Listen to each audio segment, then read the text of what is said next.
Welcome to the Women in Public Policy Program's Seminar Series podcast at the Harvard Kennedy School. Without further ado, our current speaker requires very little introduction. She is our academic dean here at the Harvard Kennedy School. She has been for many years the director of the Women in Public Policy Program, and while Dean Elmendorf has stolen her back to be academic dean, I'm having the pleasure of co-directing the Women in Public Policy Program with her. Iris, you know her book, I'm sure What Works, has just made a very important impact by bringing behavioral insights into the difficult challenges of promoting gender diversity in organizations. And I'm just not going to go any further because obviously I think they get the idea and they're eager to hear about it. So please join me in warmly welcoming Professor Iris Bohnet.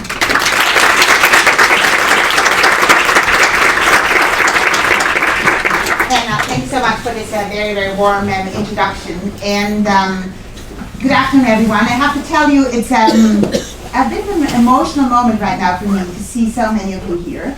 This hasn't always been the case at the Kennedy School, and I know we still have a long way to go to increase diversity, inclusion, move us closer to gender equality. So lots of work ahead of us, no question.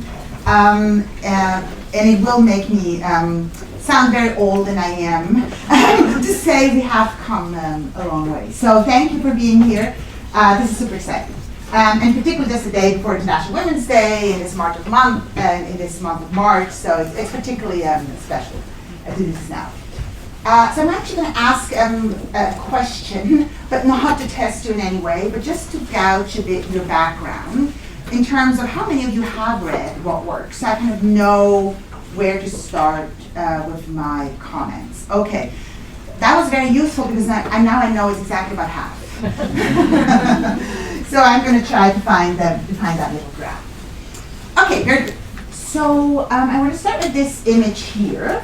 And by the way, is this for me?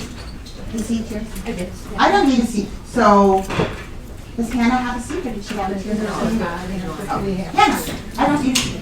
Okay. So I'm going to start with this image here, and again, a quick question: what do you think of when you see this? Australia. Thank you for volunteering.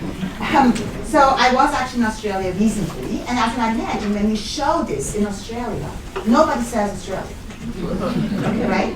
Everyone says, oh, kangaroo crossing, which of course, sadly, is a true issue in Australia. I'm starting with this to suggest to us that these images, these icons, have a meaning. And they have a meaning not just based on what you see on the screen, but also in the eyes of kind of the observer. And I want to show you a number of other kind of symbols or icons. Here's another one. It's going to go downhill from here, by the way, because that is a webpage that I think Anisha found, or some of us found, as we were looking for an icon for experts.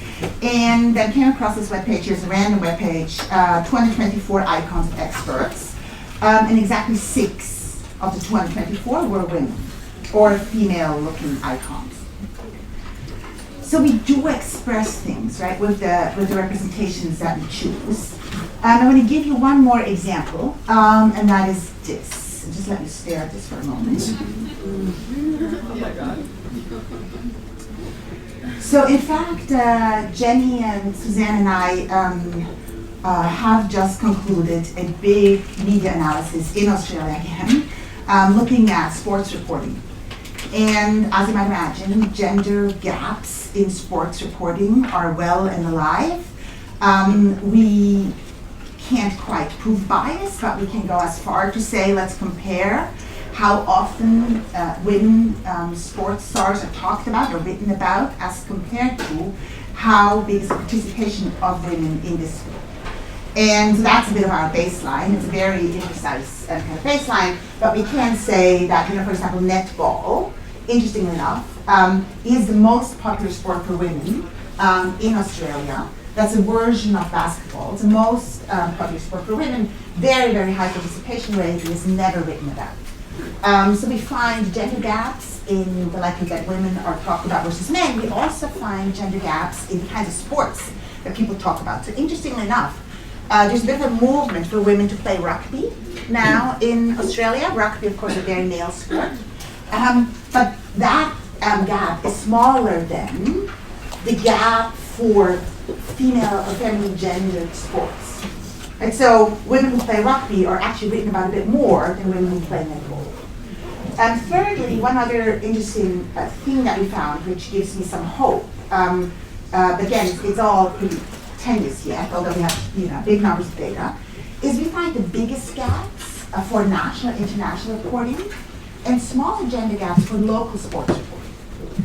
And there's definitely some theory suggesting that when I talk about people in my environment, they become people. And then I can go beyond the stereotypes. Then I see, the mother of my colleague's child kind of playing tennis, for example. And I might be talking about her as, great tennis player. And here's what great tennis players do. So we find smaller gaps in local reporting, and the biggest gap is with kind of the most social distance. I don't have an intervention to tell you, kind of how to fix this. What we're trying to do, a number of things.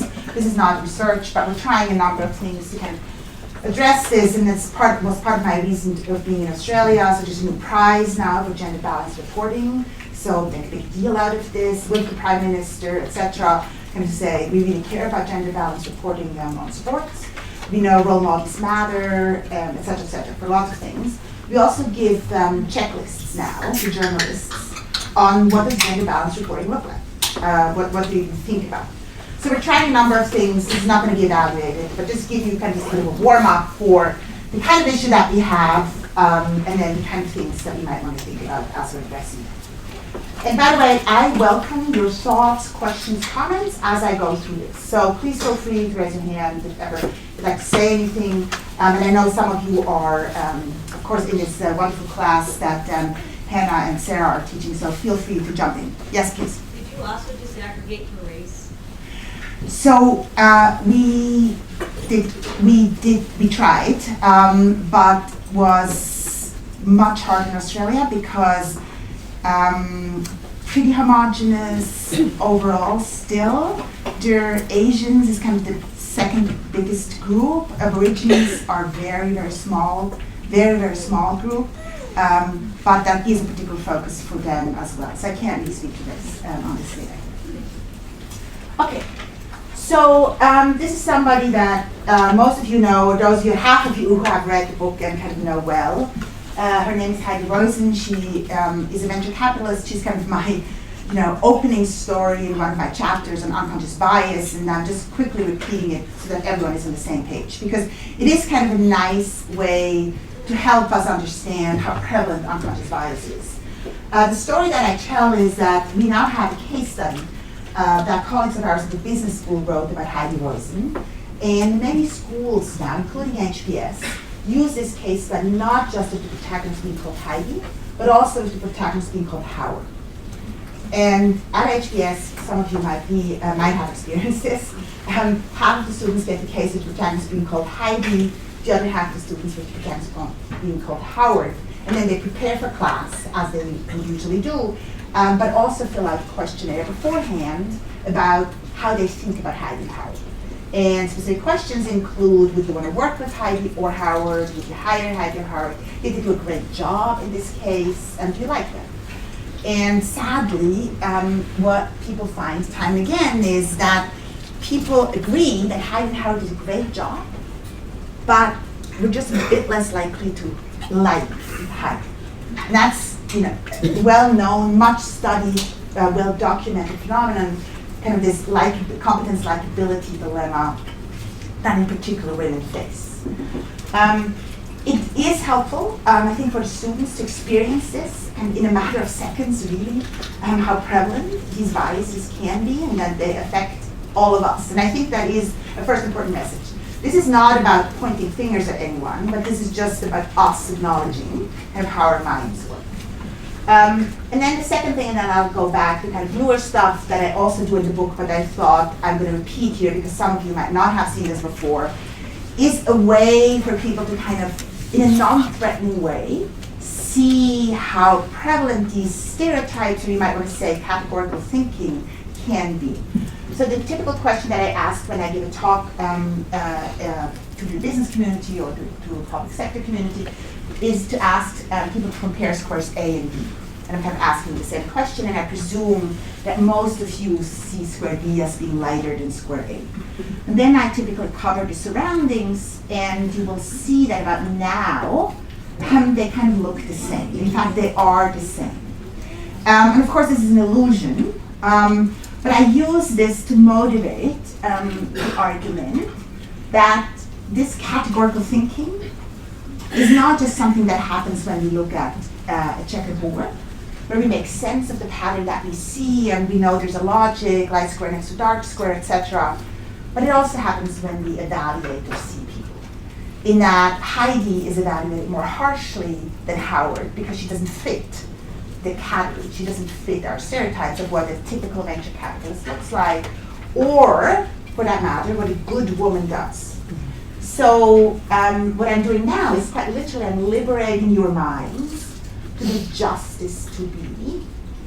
And I'm suggesting that that's a bit of a metaphor, really for the rest of my talk. That very often we actually need to cover the surroundings, in quotation marks, or make it easier for all of us to get things right by changing the environment in which we live. And in many ways, that is the one-sentence summary of my work, of much of the work that people have done at WAPPP, in that is about debiasing the context, debiasing systems, practices, procedures. It's not about debiasing or fixing people. Okay, so this is kind of an interesting example. You know that some organizations, including our symphony orchestra here in Boston, have in fact introduced this, have introduced blind evaluation procedures, have started in the 70s to have musicians audition behind a curtain, lining themselves with people's demographic characteristics, again, to liberate themselves from those biases. And there are, and this is not in any way a conclusive list, but an increasing number of organizations which now take off the names from people's resumes to try to understand whether that affects their hiring. The biggest employer so far is the UK government. I don't have it up here yet, civil service. So the UK government was one of the first big employers and countries. The biggest employer, of course, in the UK, is now doing blind evaluations completely for all 500,000 employees. So resumes are blinded now to demographic characteristics.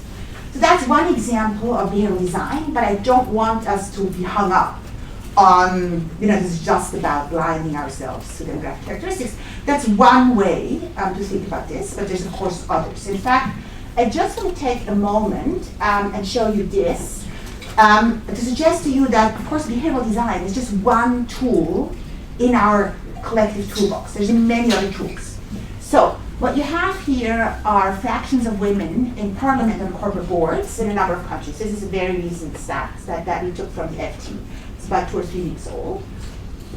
And these countries have chosen different types of interventions. That's all I have. That's why I have here. But this is not a randomized controlled trial, so I didn't evaluate this. I'm just giving you some ideas of what could be done.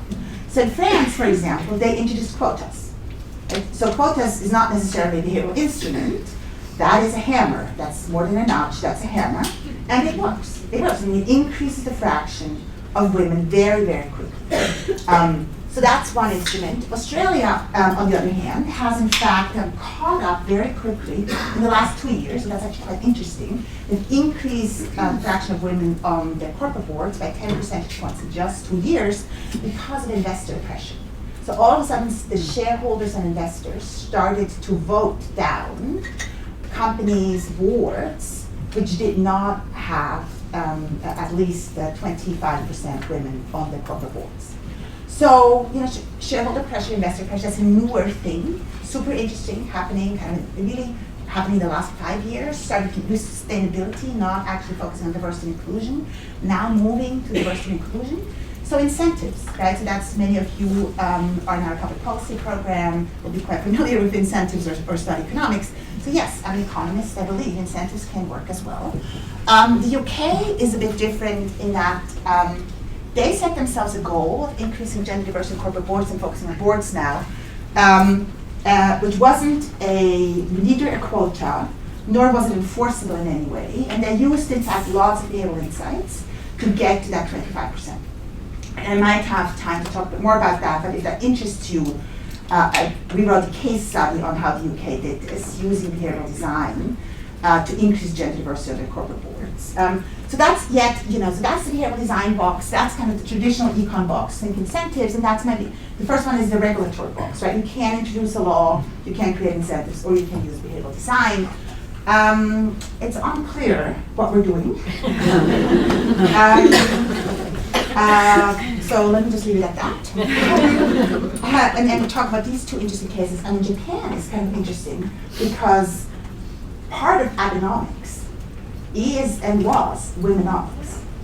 And so Prime Minister Abe made it very clear and understood that he believed the IMF calculations that Japan is really, really hurt most compared to every other country in the world if they do not increase women's workforce participation.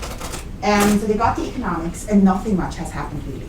I know this is just a moment in time, but if you look at this over time, nothing much has happened.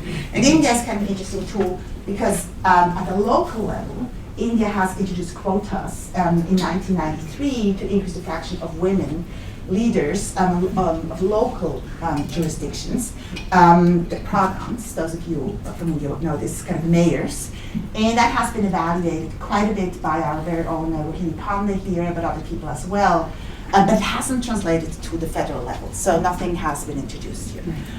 So this is just to motivate your thinking and just to make clear, I'm not saying behavioral design is the answer to everything. There's different tools in our toolbox that we not only use, and different countries have made different choices.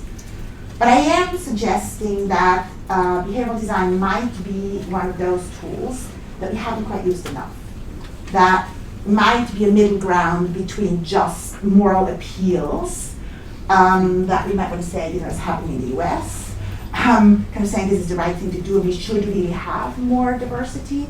So between that and a quota, there's actually some room in between that I think that space that we need to fill that space. Okay. So now I want to, before I give you another example, I wanted to show you this. So change is happening in the US as well in an interesting way. In that this is, so I'm not, by the way, I'm not calling out this particular law firm. They actually, funny enough, they have the reputation of being one of the most diverse firms, caring most. But this made the front page of the New York Times about 3 weeks ago. And that's why I have it here. So now this is national news. I mean, it is, so the front page, I think this is a big article on how is this possible? How, what your partners, this is this is the newly, this is the newly elected partners. It's a big problem for this firm now, and being talked about kind of a lot in those circles. So the social pressure, I think, is starting to increase, and that can be quite hopeful. Okay, so now I'm going to go back. I'm actually going to skip this and go back to behavioral design and give you a concrete example. And then I want to spend the rest of my talk talking about some kind of specific studies that are kind of ongoing and walk you a bit through maybe the talent management process. So this is, again, not yet research, but I hope a good story. So a year ago, I was in Stockholm, and I was invited by the Nobel Prize Foundation. And they invited me because they woke up to the realization that 97% of all Nobel Prizes in the sciences have gone to men. And so they were interested in maybe something was wrong, at least asking the question, is something wrong with how we do this? Now, I have to tell you, this was a very interesting day that I spent there because, first of all, this is all super secretive. So I was like, well, I can't tell you whether you're doing anything wrong if you don't tell me what you're doing. So it was an interesting day, and there's some things I learned that I can't talk about, there's some things I learned I cannot talk about, and there's lots of things I've never learned. So that's a short summary. But this is one thing that I can't talk about, and that is also public, it has been written about already. So I actually started out with this as an observation because I knew this, because every year I get a letter from the Nobel Foundation asking me to nominate people for the Nobel Prize in Economics. So I knew what the form looks like, the nomination form. And so I actually built on that and suggested this, but I'll give you a bit of background why I suggested this. There's some old research, I can't say it's old, like 30 or 40 years old. It started out in psychology, kind of under the rubric of variety seeking. And basically what they were interested in, are there conditions, environments where people choose more of the same, or other environments and conditions where people kind of start to go for variety? And it came actually out of marketing. As in, if I wanted to buy, if I have different jams, how do I have to organize my jams? If I want to buy the same, orange marmalade all the time, how do I have to do that? So one of the experiments, they looked something like this. They asked half of students in high school to choose a snack for the next 30 days of the month. So you choose a snack today, so you choose 30 snacks now for the next 30 days. And you have lots of snacks available, so no constraints. And then the other half was asked to choose a snack every day of the month. So every morning you choose a snack for today. And what they found was that this group here was much more likely to go for variety, because you just can't imagine that you would want to have the same chocolate bar or cereal or apple 30 times in a row. But these people here were much more likely to go for their favorite snack. And because every morning they were like, apple, chocolate bar, chocolate bar. This is the Swiss. So that led to kind of a lot of research and kind of influenced some of my thinking that these bundled choices, where I make more than one choice at a time, will lead to more diversity, because we start to think about our choices more as in terms of a portfolio approach. And we now actually have evidence that in fact is true, also for gender diversity. But last year, so that was my simple suggestion to them, that I said, why don't you ask nominators like myself to nominate 3 people and not just one? Because if I just nominate one, I'm much more likely to go back to my favorite snack, or the kinds of people that have always been nominated, have always been in the pool. So this, again, my research, I have no way of knowing. They have introduced it. So this is the new form, it's a copy of my form, actually. This is the new form. They have introduced it last year. Last year was a great year for women. The first time that 2 women simultaneously won the prize in chemistry and in physics. So in any case, but that's, I wanted to give this to you to suggest that it can be as simple as redesigning a form, right? So it of course can be much more complex, but it can be as simple as redesigning a form. Okay. Any questions before I now go a bit more into kind of the organization and talent management? Yes, please. Ask you a quick question. Hey. So you may or may not be able to disclose this, but from a grant maker's perspective, that idea of bundle choice, when you're deciding on final grantees, if you're nominating 3 people, but you see the full spectrum of who's being nominated, changes and shifts how you want to pick the final prize winners, for example, or grantees. Did you go into that from their perspective of how they chose? I have no information. No, I'm not even saying it's not that I can't disclose. I have no information. Oh, interesting. I have no idea. Yeah. I literally spent the day with them, told them everything I could, extracting as much information as I could on what are they actually doing. Yeah. But I have no information. I don't know how they, so let me have an answer. Fascinating. Yeah. Okay. So then let me get into kind of some more nitty-gritty things and things where I have the answer, hopefully. So this is actually not advertising in Coca-Cola, but I am actually talking about our marketing departments. In that Coca-Cola, as many other soft drink companies, have learned a few years ago, in rigorous research, in fact, experimental research, that men were not buying Diet Coke. And so they introduced this. And we have, Pepsi, of course, which has Pepsi Max, and we have lots of, other soft drink companies, which have use gender words. And I'm not saying this is right or wrong, but in fact, what I am saying is that we should use the same kind of rigor and scrutiny in our HR departments and become smarter about the work, for example, in our job advertising. And that's work, I don't know if Heidi's here, have you seen her? Oh, Heidi's right here. That is work that Heidi Liu, who is a doctoral student here, is pursuing right now. Really trying to understand kind of what's happening in this space, because it is actually a really interesting space in that we now have technology, we have algorithms that help you de-bias the language that you use in your job advertisements. But more profoundly, this whole question of language, of course, is not just constrained to job advertisements, but also to how we present ourselves, for example, as we apply to jobs. And so what Heidi is in fact looking at is more at the self-representation in an environment that is your orchestra environment. So remember the orchestras, they have these blind evaluation procedures, they have the curtain. She's now working with a tech company which provides the software to organizations to blind themselves to demographic characteristics. And then the question that this company has, which is very research-oriented, is this in fact going to do a good job of blinding the employer or the evaluator, or am I self-revealing my gender or other characteristics about myself, kind of as I respond to questions that they ask? And this is all done electronically, so that's why we have in writing. So that's why Heidi can, in fact, analyze the language that is used. And I'm not going to take your thunder away, but the one thing I think I can say is, and she's still in the midst of analyzing this, it turns out that it's not just your own gender that we have to worry about. It's also the gendered nature of the job. So people seem to use language that is different when they apply for a nursing job than when they apply for an engineering job.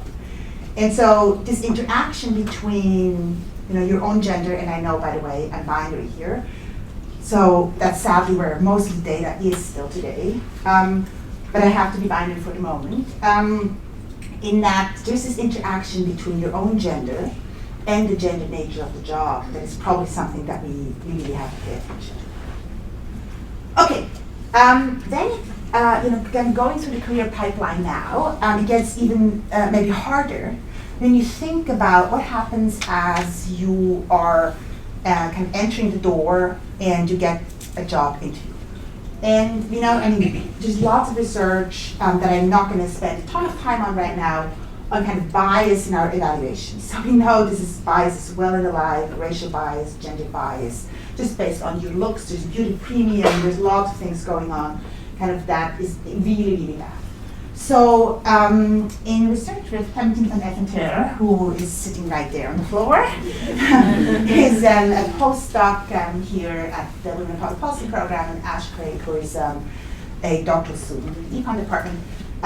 We're actually kind of trying to unpack this a little bit. And so I'll tell you about the study, and then I'm already giving you a bit of spoiler alert that what we're hoping would work didn't quite work. But anyway, so let me tell you where we're at. So first of all, I should also be very clear, we're still a bit in the midst of this. So maybe we'll find something better than I'm going to tell you right now. But anyway, so here's what we're doing. So this is actually a very interesting place. We're working with a practice platform. So this is, you apply for a job at Google. They tell you, go and practice with this tech startup. They mimic what we do in our interviews. We actually want you to be better, and we want you to know how this works. So if you apply for a job as a coder, then you go to this platform here, and they say, okay, give us some information of kind of the languages you speak, like Java, others, how much experience you have, what kind of job do you apply. We'll pair you with somebody who is kind of similarly situated as you are, not in terms of demographic characteristics, but who has kind of similar experience and applying for similar jobs. And that's going to be your practice interview partner.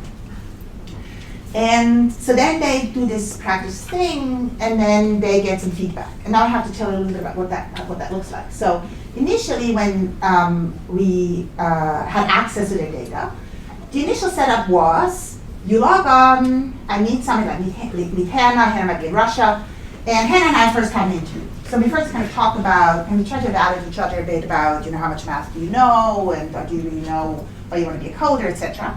The first stage. And then the second stage is we actually write some code.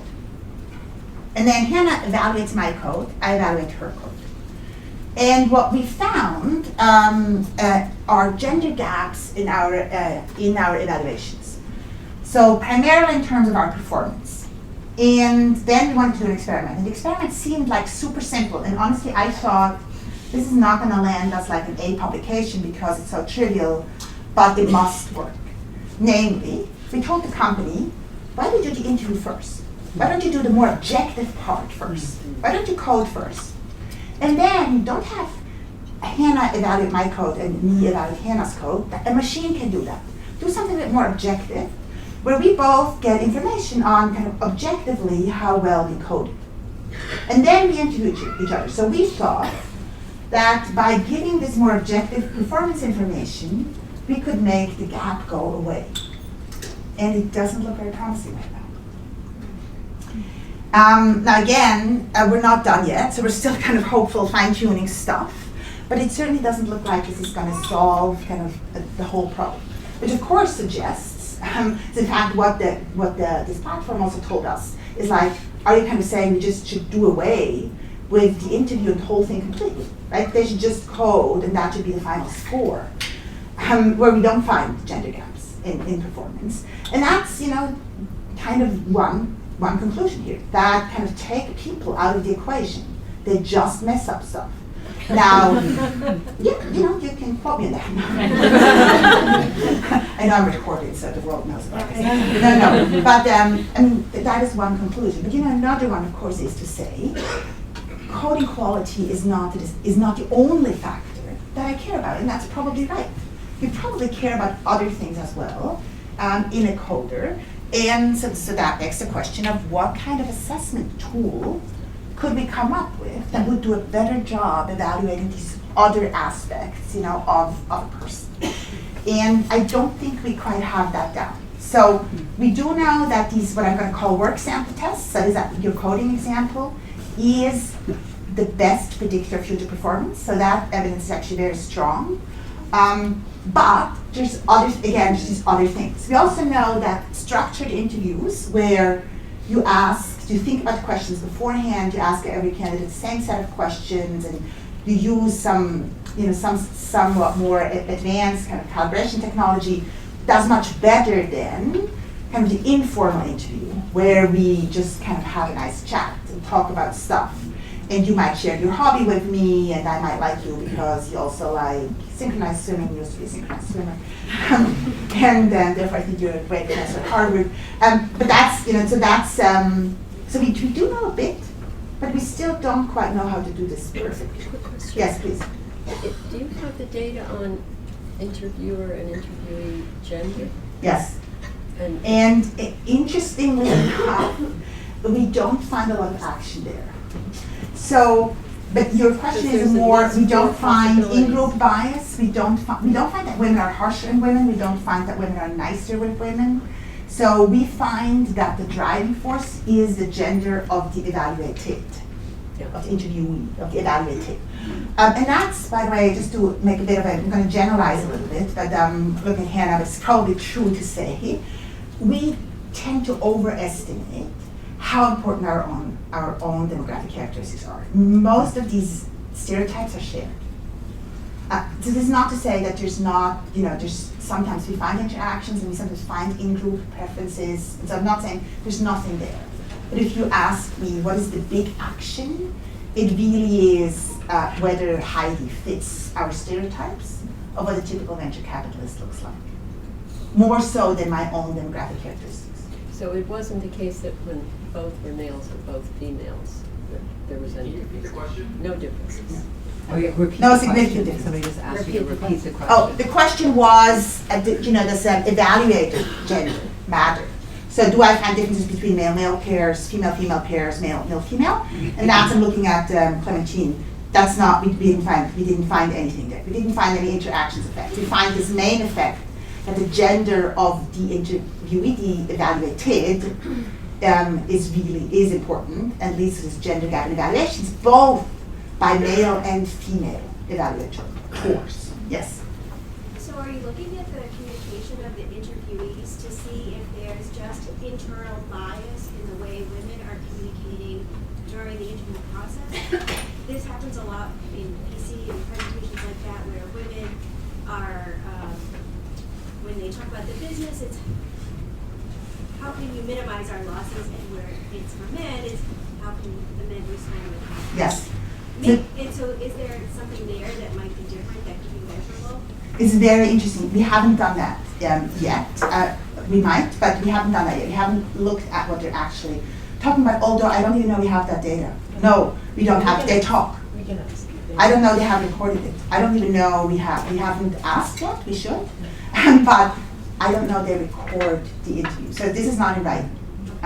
But generally, I completely agree with what you're saying. And I'll give you another study, and I'm blanking on his name right now, but it comes out of Stanford.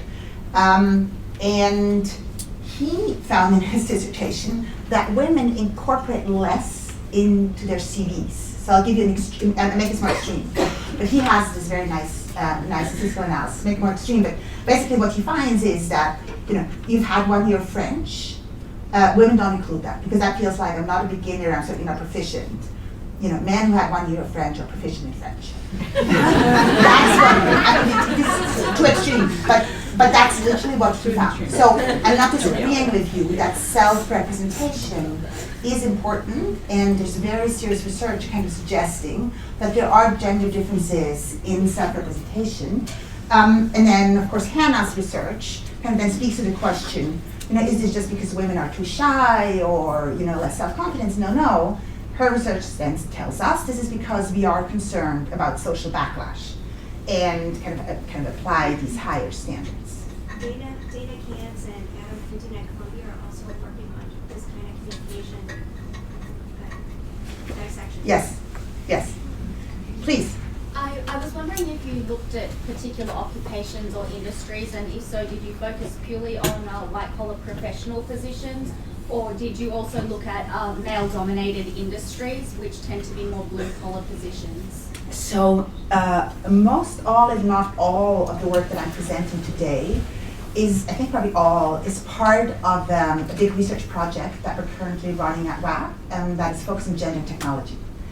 So in that sense, mostly tech sector today, which doesn't mean that we shouldn't look at others, but this is part of a project that Melinda Gates is funding, particularly focused on the use of technology and can it help overcome gender bias and the tech sector per se. So coding is a white-collar job at different levels, but I have not looked at the blue-collar jobs that you have in mind. We have a question all the way in the back, so you have to probably speak very loudly. Okay. I'm just wondering, in addition, now time, sport is just maybe... I think I have to wait until the mic is where you are, because I don't think we can hear it up here. Okay. In the past, long time ago, a little bit, sport is just 1 hour a week or so. Now sport becomes so vast and it's become violence behavior in the school, in everywhere. And do we women have to learn this violent behavior? And what is, it's not even a profession in my understanding. So I don't know I have a great answer right now, but I'm happy, maybe afterwards, I'm happy to talk a bit more. Yeah, it's not the brain work, it's a physical work, and it's a violent behavior. So the more they have the strength physically, the more they have very aggressive. Yes. Then that is a profession, and it's a full, I don't know why the university or high school, they don't restrain them because it's a violent behavior. Yes. No, thank you for your comment. Hannah. Just building on that, there's kind of an interesting thing of, do we have to question whether we're always comparing ourselves to the male standard? So if women aren't doing stuff enough, so another example is competition, right? So there, we keep emphasizing women don't. Just another way of interpreting that is thinking about why are we holding women to the male standard, and then when women are short of the male standard, that we assume that they're suboptimal. Yeah. And if you look, for instance, at some of the research on competition, you actually see that part of the gender gap in competition has to do with overcompetent men entering tournaments in which they really have no realistic probability of winning. So it's not just about women being, disinclined to compete, but also sometimes with men overestimating their capacity to do that. So it is kind of an interesting question about, and that we make sure that we don't, just from a critical perspective, we make sure that we don't always just assume if the women are off the male target that's problematic. Yeah, no, absolutely. And I can actually, I think I can give an example here from the Kennedy School that actually builds directly on that, because Hannah and I were complicit in making this happen. So when I came here as a junior faculty member 20 years ago, you had to ask for parental leave. And of course, then one way to fix this problem is to say, let's teach ears to ask. So you can become a more aggressive negotiator and whatever, other things. And by the way, I'm not saying we don't also have to do that. So I just want to make very clear, we can't wait until, Hannah and Michaela and I and many others in this room have fixed the system. So we do have to navigate the system at the same time, right? So totally aware of that. But at the same time, so that was a problem. And so then we just changed the rules. Then we said, why is that even a negotiation, right? Why don't we make the default assumption that everyone gets parental leave, and the default assumption is you have to negotiate your way out of parental leave. I'll give you another great example of flexibility. Telstra is the biggest telecommunications company. I imagine you're from Australia? Yes. Yes. So Telstra is the biggest communications company, telecommunications in Australia, and they make flexibility the default. And it's super interesting. I've actually been following this now for about 8 years. They were also early movers in this space.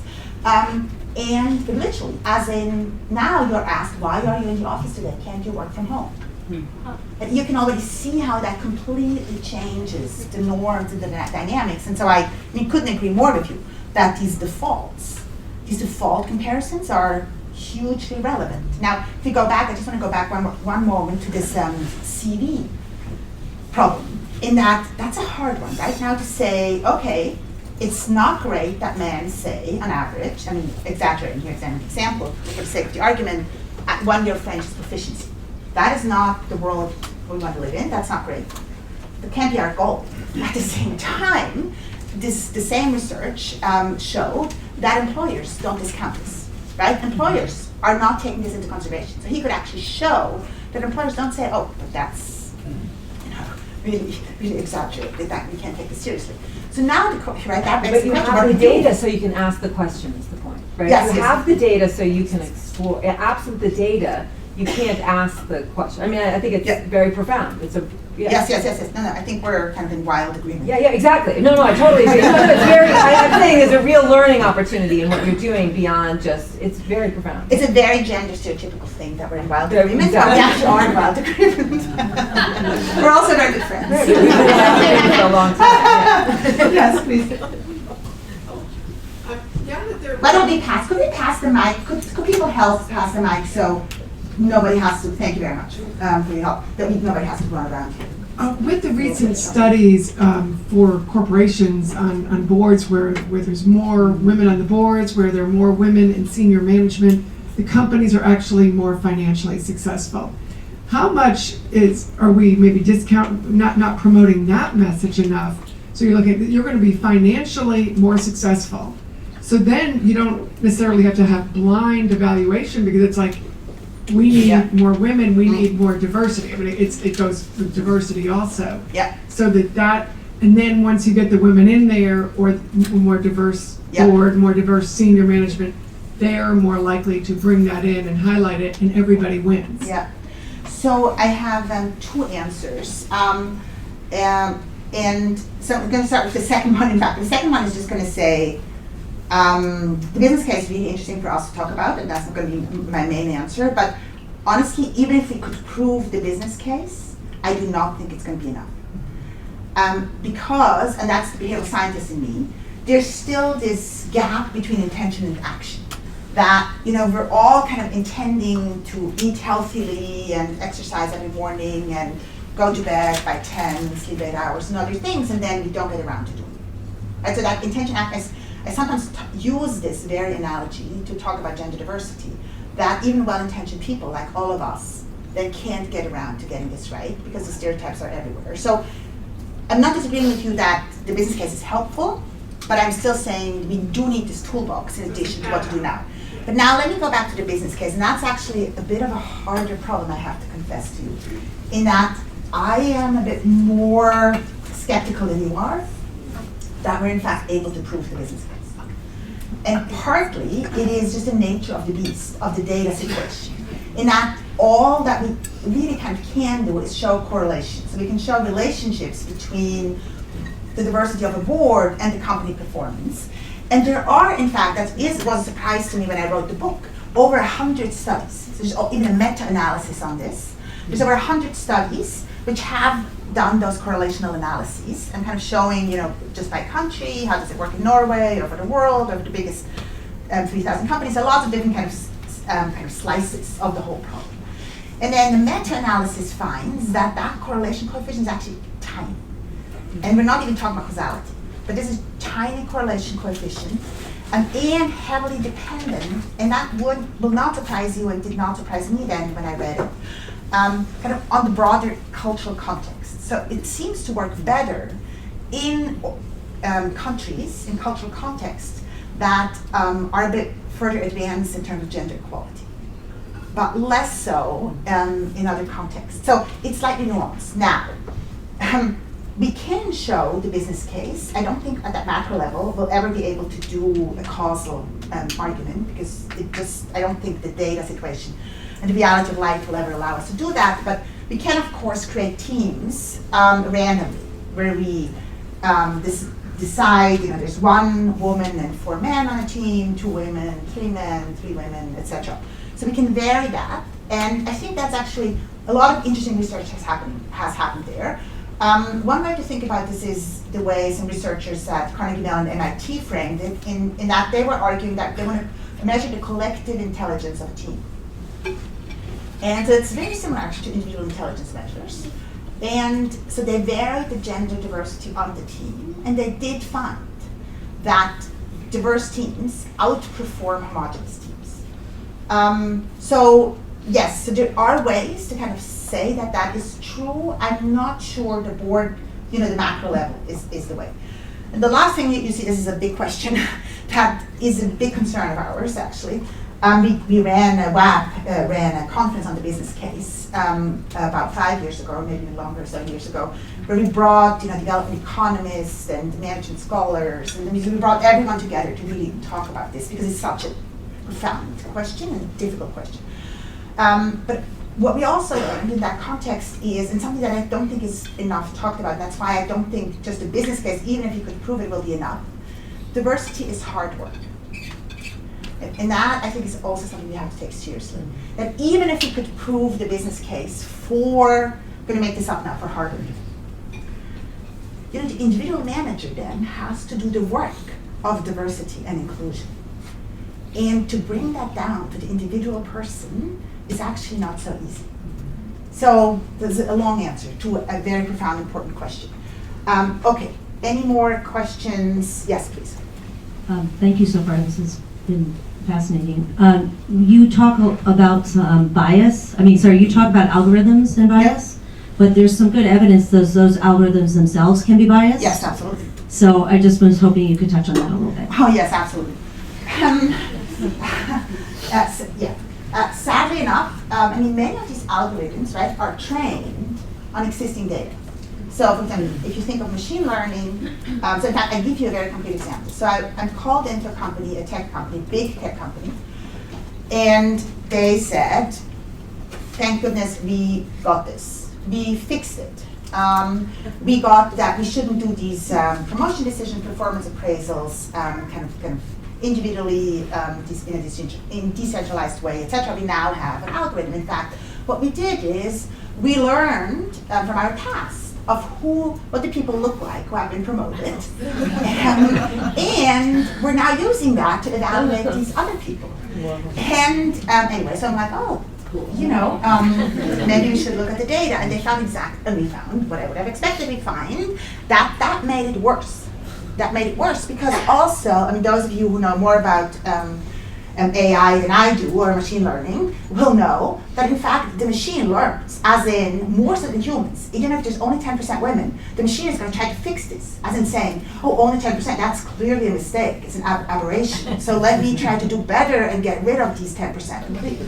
That's literally what the machine did. And so I couldn't agree more with you that, algorithmic auditing is a huge, huge question. And so don't misunderstand me that I'm saying the machine is always better than humans, or the human is always better than the machine. What I'm really saying is measure and validate, measure, keep track of your data, experiment, try out new things. Don't copy what your competitor does, or some other government does, or some other department does. Try it out, keep track. So that really is my message.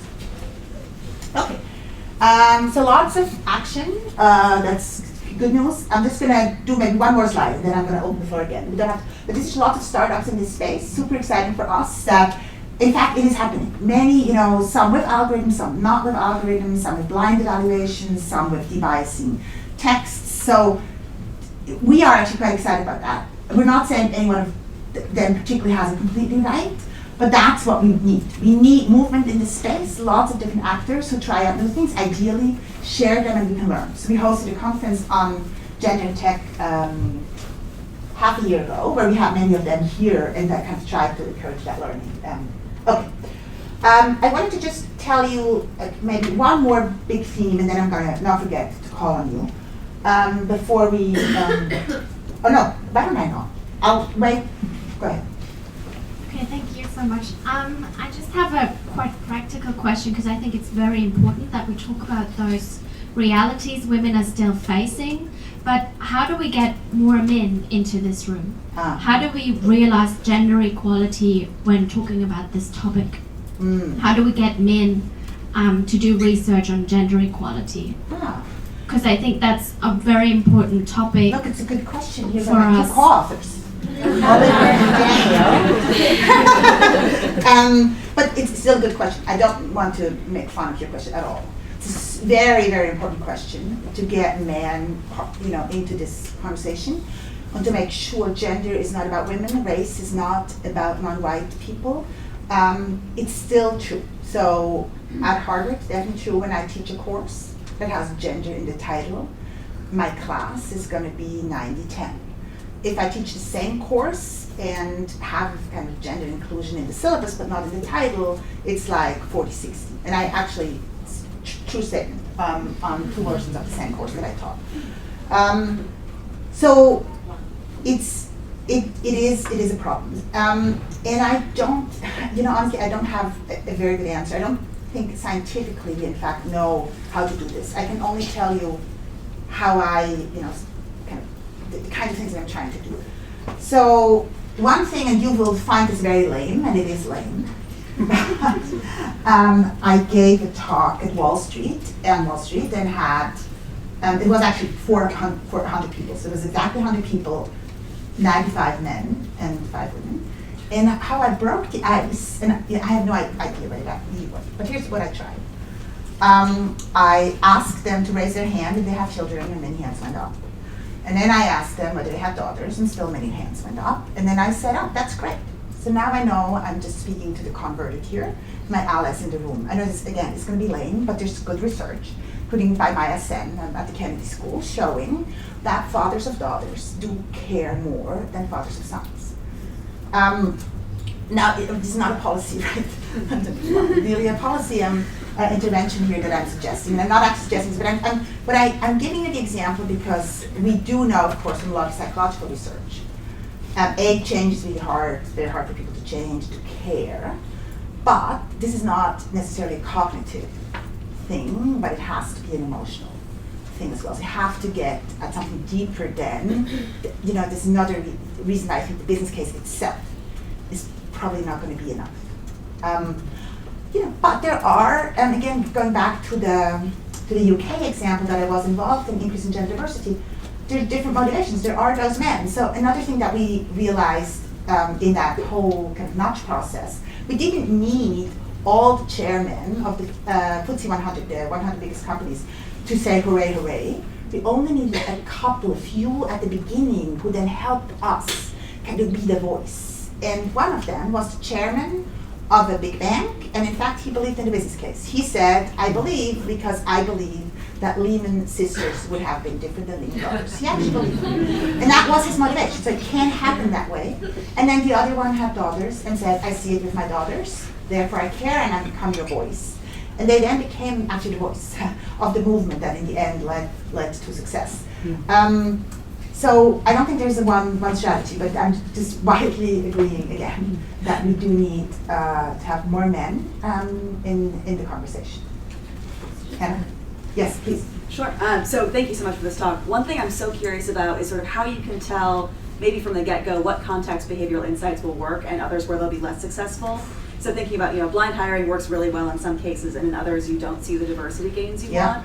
And I'm curious whether that's because there's such a thin line between social norms that people want to comply with and rules that they want to rebel against, or if there's something else at play there. Yeah, it's a very, very good question. And honestly, I don't think I have the answers. I don't know, a priori what's going to work for your organization. But on the blind evaluation procedure, we do now have a meta-analysis, if that interests you, us, that evaluates kind of all those different studies, where we have a bit of a better sense. Now let me give you kind of some thoughts.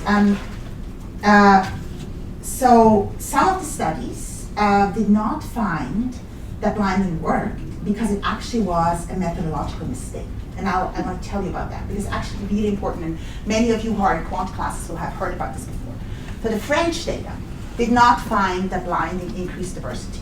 But here's how the French data set came to be. So the French government was interested in experimenting whether blinding CVs would help increase diversity, and so they asked companies to volunteer and participate in the blinding experiment.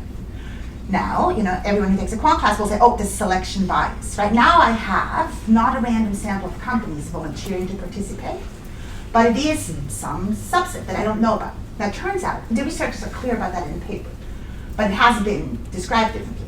It turns out the companies which already cared about diversity were the ones who volunteered, who said, oh, we are with the government, we care, we want to help advance knowledge, we want to really understand this. They were actually the ones who followed your argument before, saying we value diversity, and now blinding removes that option, right? So in that sense, strictly speaking as an economist, right, this wasn't a randomized control trial, this wasn't an experiment, it wasn't a randomly assigned control group and treatment group, but selection effect. It's the same thing is true for the Australian government. Australia has done the same thing, but asked people to participate in this experiment and evaluate these blind versus non-blinded CVs, and again, they find selection effects in people who volunteer to participate. So these are employees, civil servants in Canberra. So we know, I know these studies relatively well because I care about this question. So I do think that's one answer. The second answer, which I think we absolutely also have to give, is to say, if you are an employer who cares about diversity and says this is part of what I look for. I believe that we now don't need to replicate everyone in this room, but we need someone who's not in this room. At Harvard or in my team, and they look different too. They might come from a country that is not yet here, and I really care about that country perspective because I know that our students come from that country and therefore we need somebody from that country, right? When I blind the Kennedy School to that, then I can't look for that country. So I'm with you that, again, different tools can work in different places. There's also now, I'm going to be very careful here because I think you are at the law school too. I think Sarah's at the law school. So I'm very thin ice here, but I'm definitely noticing, that there's different legal environments that sometimes you can take, in some countries, you can take race or gender into considerations, in others you can't. So I'll tell you about France, for example. We're working with a French company, and they can give us their data by gender, but not by race. It's illegal to even measure race. Nobody ever collects racial data. It's illegal to do so. So that's so that's what I'm saying. It's a very good question. I don't know when I go into an organization I priority. What I do try to do is a bit of a different answer is, but I only work for organizations which give me their data. That is kind of as a signal, are they in fact serious? Do they really care? Yes. This is all very fascinating on the hiring and the evaluations. Are there any sort of behavioral research on the recruitment process? So getting people to actually apply and how to get more parity in that respect. Yeah.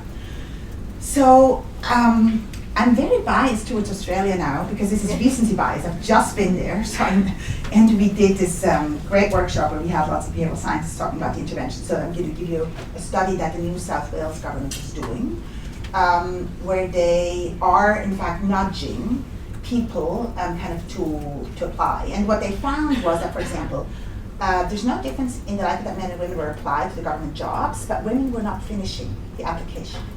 So they're now really trying to understand at which point, do women opt out? Is it too complicated, too hard, gender biased? Is differences in confidence? I mean, what is it that, so they did, careful data analysis, and that's the problem that they identified. They're also, the second thing they're doing, which they have been doing but haven't advertised, is to say, and they think that might increase chances that underrepresented groups are not just interested in women, also in Aborigines. So they, once you have applied and they look at you and they write back to you and said, thank you for your application, but we found somebody else. Kind of. They actually keep your profile. If it's very good, they keep it in the pool. And so they're now trying to do in a randomized controlled trial by advertising, by sharing that information, as in, definitely apply. We want your file. This is not the only job. You're applying for this job now, but we have lots of similar jobs. We want you in our pool. And if this doesn't work out, we'll get back to you on other things. So give us that opportunity to look at you. I don't know, they don't have the results yet, but they're doing that. So yes, so that's, I think, yes, another. There's also the gendered language in the job acts. The gender language in the job acts, I mean, that's very well studied. That, if that interests you, that you can change how you describe the job. Yes, Sarah, in that, don't use adjectives that traditionally are associated with women or with men, depending on, the kinds of diversity that we'd like to increase. Okay, I wanted to show you one more, 3 more slides just very quickly, because I do think many of you are probably gonna care about this. This is now, because we talked a ton about hiring, but most of the action today is actually in promotions. So that's why I want to get there. Right? We're doing much better at the entry level, gender diversity at the entry level, generally diversity at the entry level, but we still have this pyramid with fewer women at the top, fewer people of underrepresented groups at the top. And I just wanted to quickly show you this, which we're kind of analyzing. But so the UK, as probably some of you know, has introduced this new law last year, asking companies to report their gender pay gaps. And I'm an advisor to the Equalities Office, so lots of thinking about how should we measure this. In the end, they didn't use the economist approach at all. They just said, okay, company X, or not even company, also governments, NGOs, so not just companies. Organization X, tell us how much your men on average make compared to how much your women make on average, right? It's a gross measure of the gender pay gap. And then 2 interesting things happened. So the companies reported, but they also felt compelled to decompose that gender pay gap. They felt compelled to explain where does it come from. And where it comes from, I mean, many economists have analyzed it before, it's not a big surprise, but it's basically job occupation. It is, are you an engineer or are you a nurse? And I'm not suggesting this is just choice, this is constrained choice, but it is occupation. And the second one is seniority. And then the third one, which economists kind of beautifully call the residual, meaning you don't know what's happening, the heritage can't explain it, is kind of unconscious bias, other things. But it's actually small. It's on average now lower in Western countries. It's now below 10%, which is still high, but better than it was. Much better than it was 20 years ago. But seniority is a big deal. So we have, right. So that's why many people now focus on this question of career advancement and promotion. So I wanted to tell you in my last 5 minutes, maybe quickly about kind of, maybe just particularly 2 studies. I'm going to skip the first one. Because Ariella, I think, is also here in the room. So we're doing something that I'm very passionate about. So in the book already I wrote that I was concerned about the practices very common in many, many organizations in that organizations ask their employees to self-evaluate themselves and then share those self-evaluations with their managers before managers make their minds up. Right? And that is not rocket science to imagine that when I give myself a 4, that might influence your judgment of me.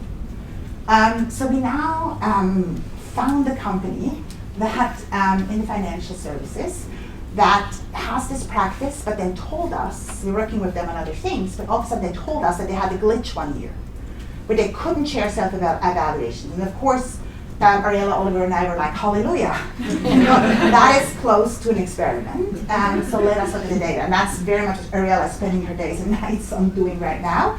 But it does look like, in fact, it is working the way we would have predicted it works, in that when there's a gender gap in evaluations, in the years where self-evaluations are shared, and that gap decreases in the year where self-evaluations are not shared. And the argument is that if there are gender differences in self-promotion, but again, not saying women can't do this, but in our kind of societal acceptance of self-promotion, then we are not surprised to see that women give themselves lower scores or harsher with themselves than their male counterparts. And that's exactly what we're seeing, and then in the glitch here, it kind of decreases. So I do think that's a practice that we should really rethink. And then I wanted to show you this last study that I'll talk about. It's work with Oliver Hauser with a different company where we look at something that we call performance reward bias. So we're not the first ones to find this. Other people have talked about this before, but I wanted to show you what this means. So first of all, this is an organization, thankfully, which gave us all their data. These are their seniority levels, and so the first thing we did is we just looked at why are women missing? Are we not hiring them? Are we not promoting them? Do they leave, either voluntarily or involuntarily? And we find what most people do find when they look at this, that most of the action is in gender gap in promotions. And then we looked a bit more carefully, and I wanted to show you something that is going to look pretty extreme, in that on my x-axis here, you have promotion ratings. So if you don't see the x-axis on work, it's just 1 to 5. So if you get a 1, you probably should leave the company. If you get a 5, you're like superstar. This is your performance score. And then on my y-axis, I'm going to show you the likelihood of promotion based on your performance score. And so if you get a 1 or 2, so that's on your left. Again, if you don't see the axis, don't worry. The likelihood of promotion is very small. In red, you have women. In blue, you have men. Not a big surprise. If you get a 3, it's a bit better, but not much action there. And so the big question is now, of course, if you're a superstar, what happens? And here's what we found. This is the blue bar for men. This is not a mistake. I thought you didn't press the slide. Yes, this is unfortunately not a mistake. So it did not correlate with the likelihood that women were promoted. And so here's what we're doing with this company. We're trying an intervention where we give managers their promotion ratings. We give managers information on who they have promoted in the past 5 years. We call this the gender promotion ratio. So basically how it works is we look at the available pool of people who you could have promoted, and then we look at how many men compared to the available pool have you promoted and how many women compared to the available pool. And then we do, those of you who have done behavioral science, this will remind you of all power interventions in the energy space, and we do some smiley faces, kind of other stuff. We've only run a pilot so far, but it seems like that this itself is working. That this itself, just knowing what you have done in the past, is working. Of course, suggesting that much of this is in fact unconscious, implicit, and unintentional. Okay, and with that, I'm happy to take a few more questions, but I also wish all of us, and in particular all of you, good luck designing change.